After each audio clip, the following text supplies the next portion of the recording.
Hi, my name's Tasaya with WSOU, and I am here with Rena, Marlene, and Martens from the band Meanstreak. Thanks for coming out.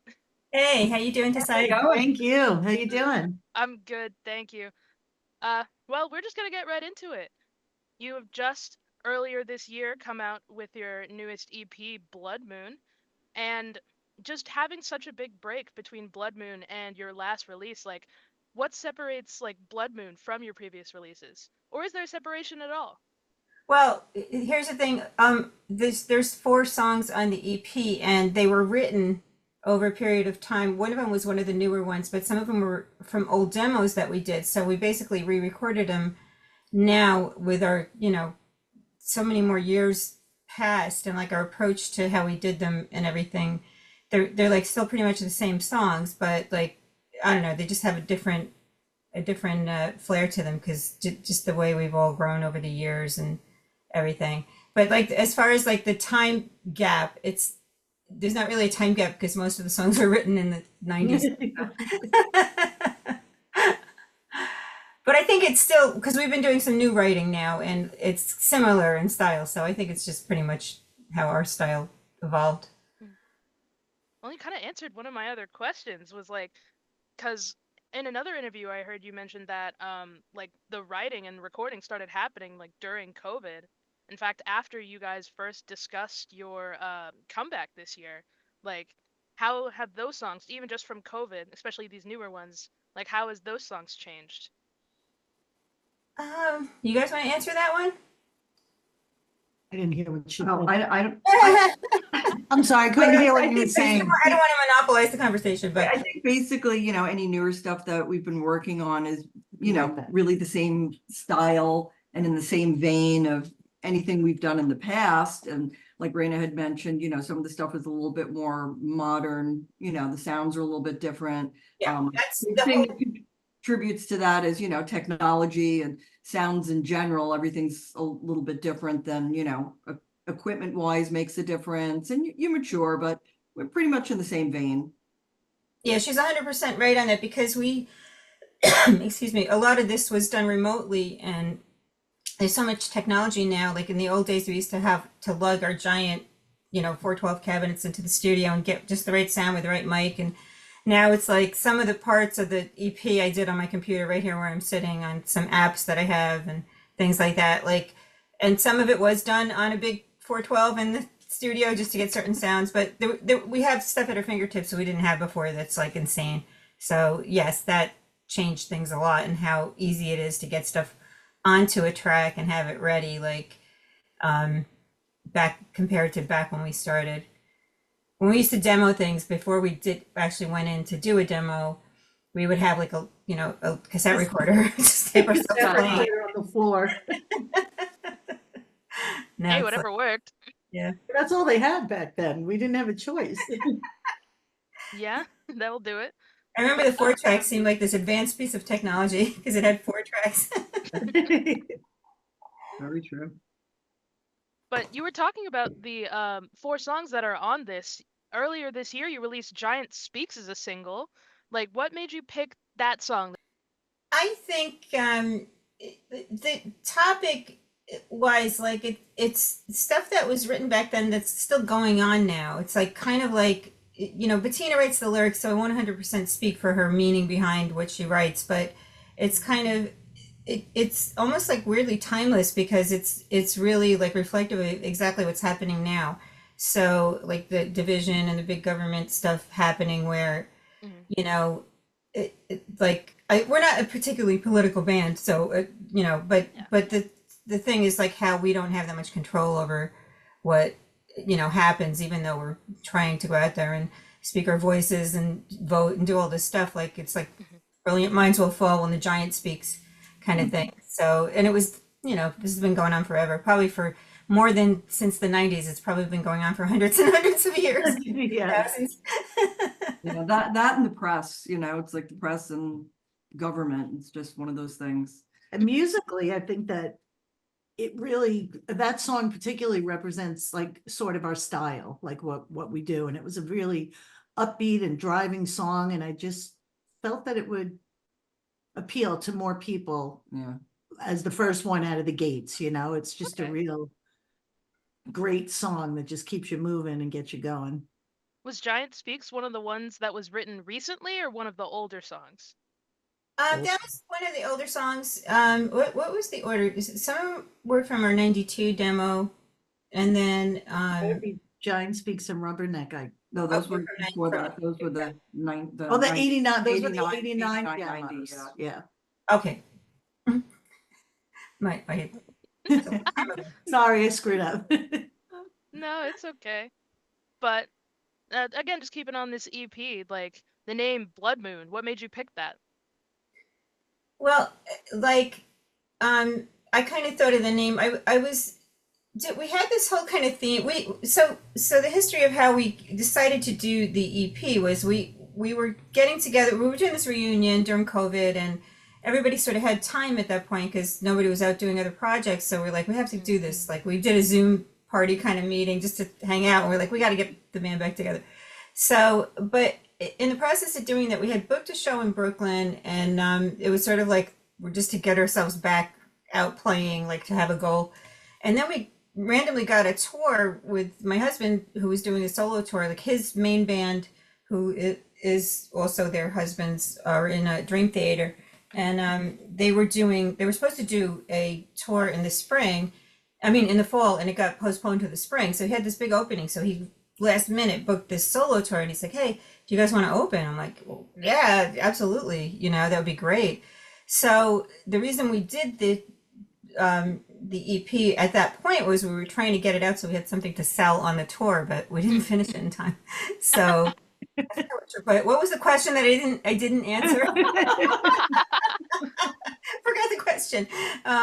So what were you saying? It was why the EP's named Oh, Blood it's called Moon. Blood Moon. Okay. Blood Moon. No, that leads me to, so we kind of had this theme going with our art and stuff prior to releasing this, where we were doing sort of like a goddess vibe and like a kind of like mystical women power thing, and we were using moons in our artwork. And Sean Mosher Smith had done some artwork based on like our kind of vision. We just shared with him our inspiration, like through you know drawings and things, and he came up with artwork for our merchandise, and there were a lot of moons in it and stuff. So we were just kind of going on that theme, and I stumbled across it, and I'm like, Blood Moon, and it has so many meanings to so many cultures and things like that. But it just it's cool, heavy metal looking thing. It went well. So dramatic, Blood Moon, Well, It could also, well, that's kind of gross, but I was going to say it could be symbolic of females in other ways. No, I'm just kidding. That was a good one. I'm so glad I took this interview from Julian. He would have been so weird. The answers might have been different if it was. You never know. So, But speaking of opening, you guys are going to be at Metal Allegiance's East Coast show later this month. No, next month. No, September. September 6th. I forgot. That's The okay. tickets open this month. I remembered that. yes. But how did that happen?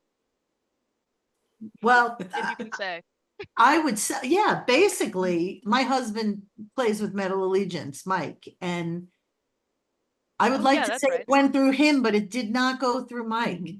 Right. Mark Mangy, he's the head, the ringleader of the whole thing. I just talked to him last week. Yeah.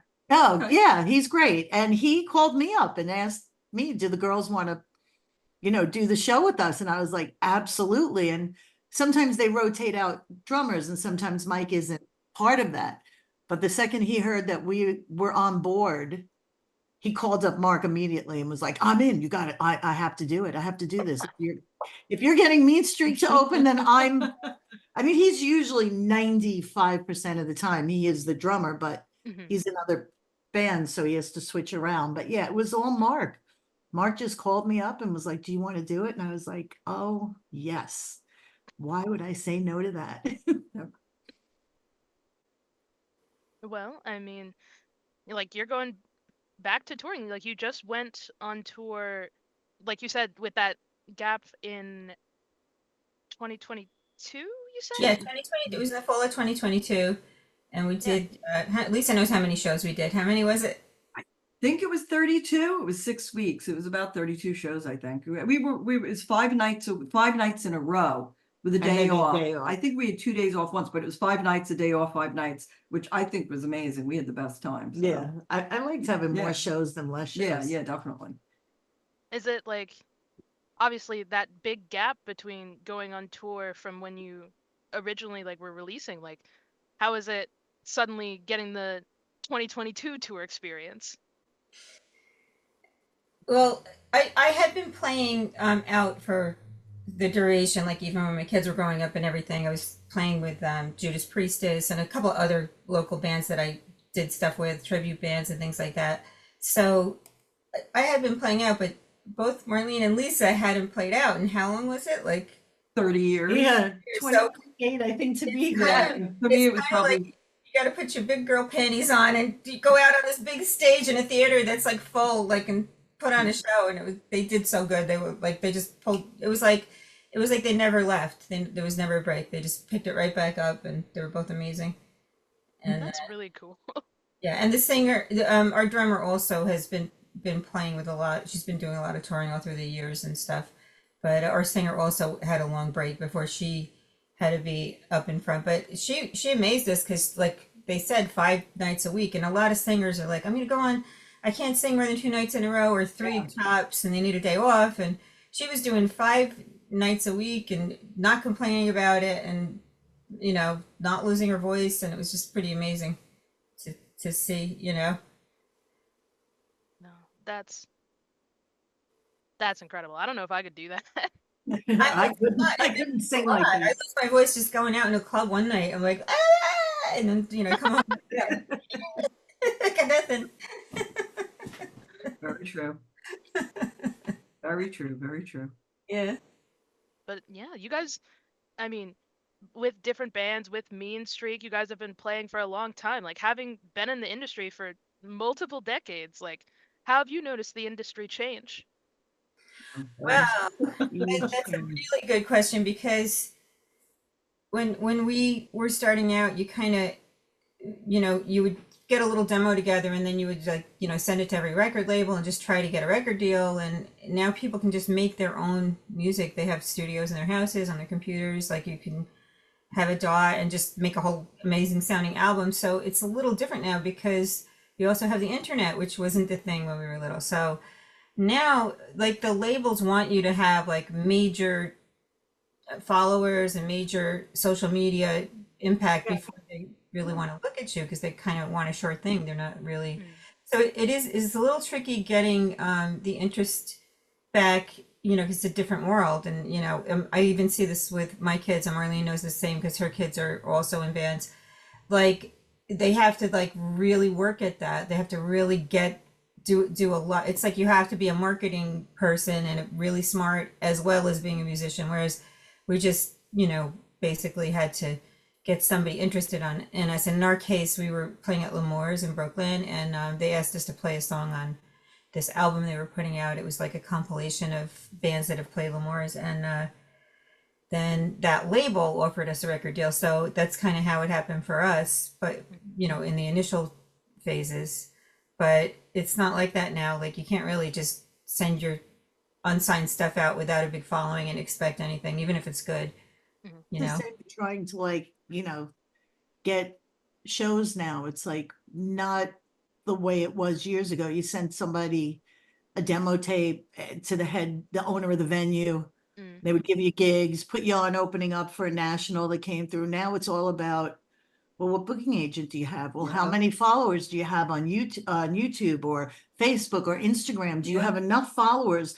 Are you going to bring, how many people are you going to bring in based on your followers on so that's like a whole, and like Rena said, you have to be like a total PR person for Yeah. yourself online, because if you don't get your numbers up enough, nobody's interested in even talking to you, Yeah, when we played the clubs, we would just literally walk into a club And and give 'em ask to our- talk Yeah, to like we someone speak with to a the manager. flyer Yeah. and be like, hey, We can pull This- in, you know, how many, I always remember in Yonkers, they were like, well, how many people can you bring in on Monday night? We looked at each other and said, oh, we'll pull in 200 people, lying through our teeth. We Yeah. pulled in 200 people because we advertised enough, but, you know, I mean, you can't just walk into a club now and be like, hi, can we play? Yeah, maybe Yeah. you can for free or for Yeah, like for a $10. free and a real dumpy Yeah, place. and but- there aren't clubs like they used to be. Like when we were, you know, when we played back in the 80s and 90s, there were clubs every night with zillions of bands. You could go anywhere. Now there aren't that many clubs, and any of the ones that are out there are really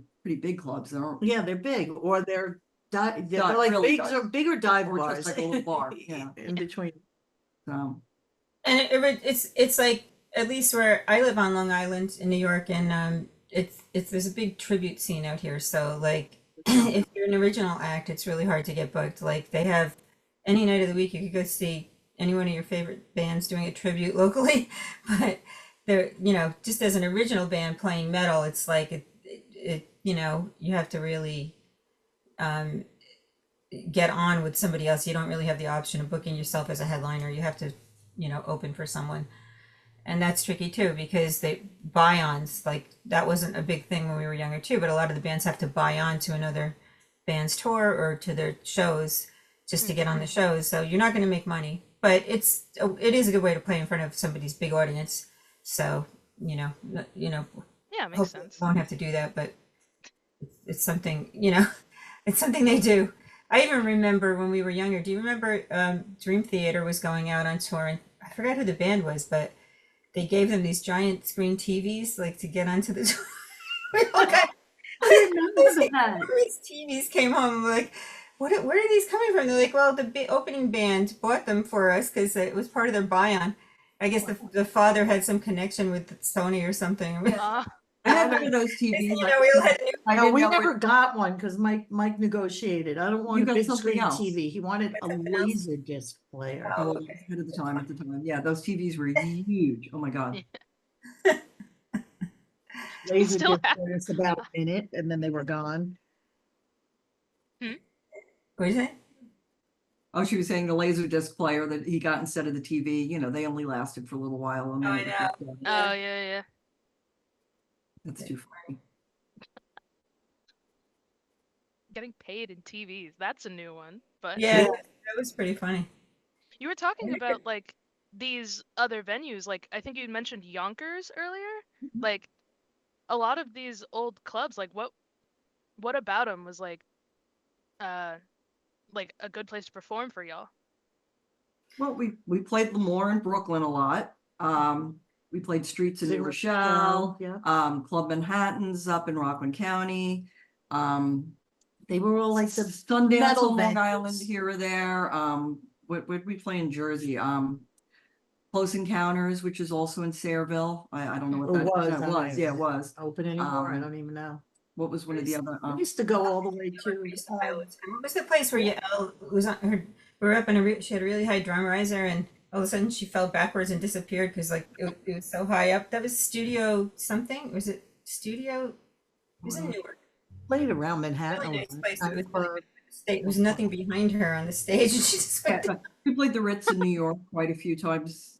But what about it that makes it a good place to play is like usually it's the management basically, like how well they treat you there, and if they're going to give you monitors, and if you're going to get a sound check, and you know, not you don't always get the sound check, but sometimes they have backline and you can't use your own gear. So I think one of the things is like because we did that Lemoore Rocks album, like they were always really good to us there, and you know we got some really great opening slots playing there, and I think we even headlined there at one point, didn't we?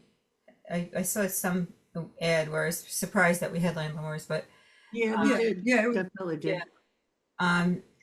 but like you know, just basically like if it's a good experience for you while you're playing, like that to me is when I don't have to be playing the biggest place in the city. It could be a tiny club, but if they're really good to you and they take care of you and like make sure everything's right, that's great.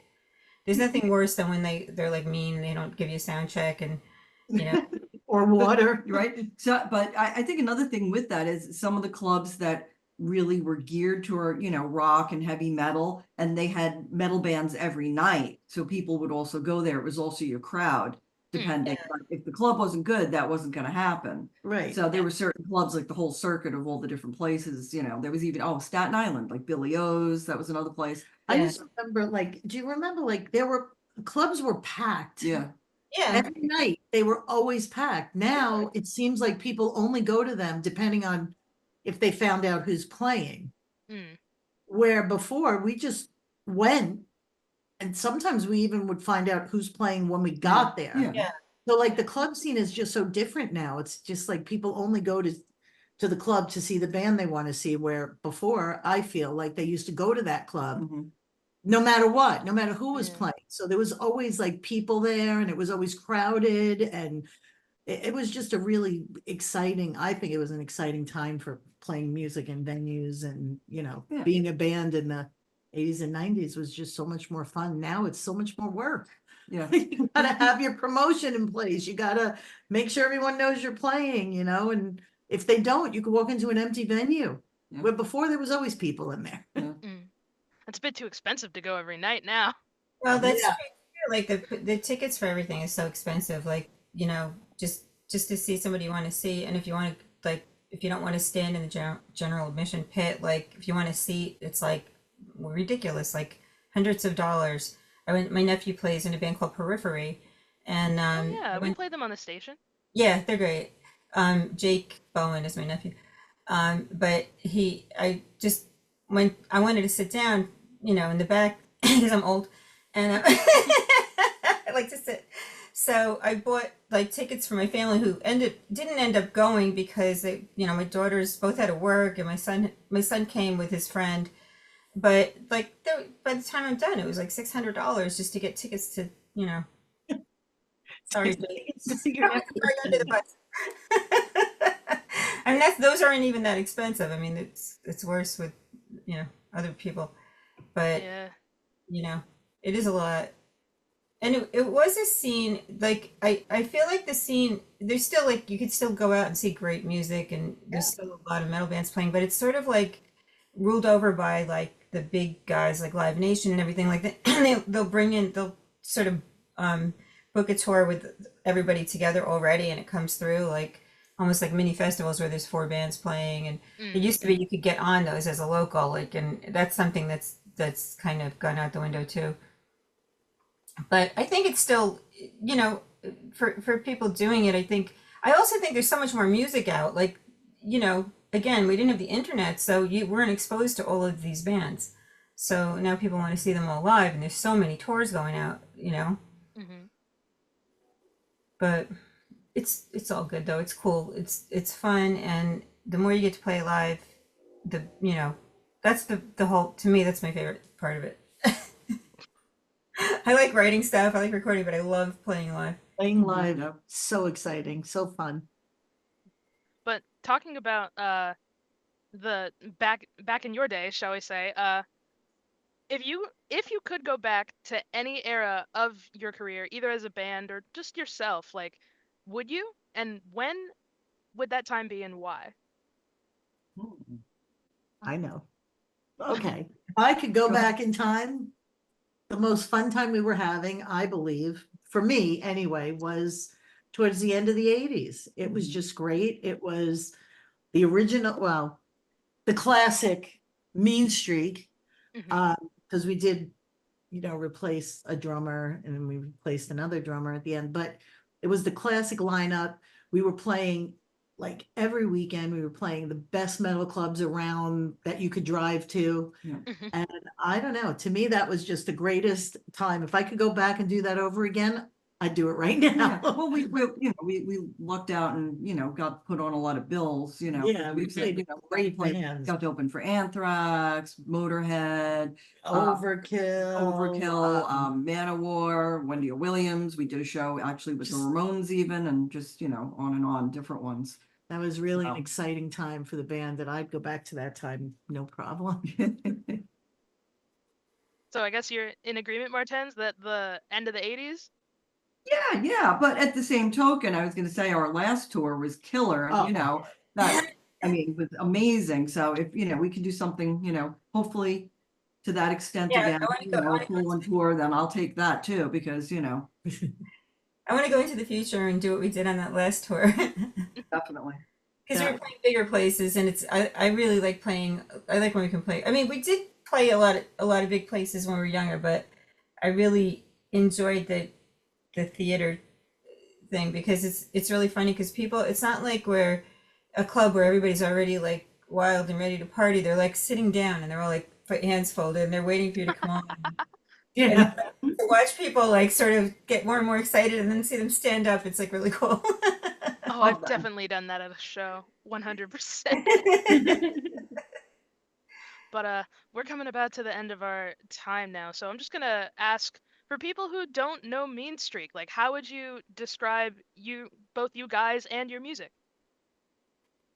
I I think of us as like I mean, obviously we're all female power metal kind of band. I mean, we back in the day we were called thrash, but I don't really think that we necessarily fit what thrash is thought of as now because it's a lot faster and heavier than the stuff that we were doing. Mhm. But I think like, we strive to be really heavy and play like music that's actually got some um substance to it. Like, we don't just we have something to say. Like there's always a message, and if we like it, you guys are probably gonna like it because like you know Yeah. it's kind of like just sharing what we do. Um, what else? Uh, we have some great stuff that we're working on. We got together just a few weeks ago, all of us, and worked on some new material, which is really, really kicking. Ooh, So okay. that's exciting. Yeah, We really maybe see good. that in September? I don't know if we're going to be able to do that because our set is pretty short for that since we're an opener. Oh, I'm yeah, not yeah. sure. It's not out of the question, but it's hard to fit things in. Mhm. So, Yeah, we only have a limited time, so we'll see. Maybe we'll just surprise everyone with recording them again and then release that, and then you'll get all the new that's the music bigger instead of plan. live at the New, show. new release is coming soon, definitely. Probably singles because that's the way everything's happening now too. Another big. Okay. Difference. There used to be everything was an album in the day back in the day. Now people release singles until there's enough for an album, and then Uh, so but yeah, is there any one last thing you want to say to our listeners? yeah. I saw a picture of you with a guitar. Do you play guitar? Me? Yes, you. Oh, my Zoom profile. Yeah, that's a picture from high school. I haven't Okay. I have not touched my guitar in like 4 years. Well, you're gonna have to pick it back up and get up and jam with us when we play locally. Yeah, come on, pick it back up. Take it from someone who didn't play for like 28 years. It's like falling off a bike and getting back on and riding again. I mean, I still wasn't thrash metal ready for when I did play. I don't know. If you saved a left-handed guitar for me, sure. Huh? Left-handed. Yeah, Mm. I am. Also, thanks to SOU because we back in the day we that was like one of the first radio stations that ever played us, and we Yep. went several times to do live interviews like back in the. At SOU. That was fun. We listened to SOU all the time. I don't remember who did our interview back then, but Don Jameson.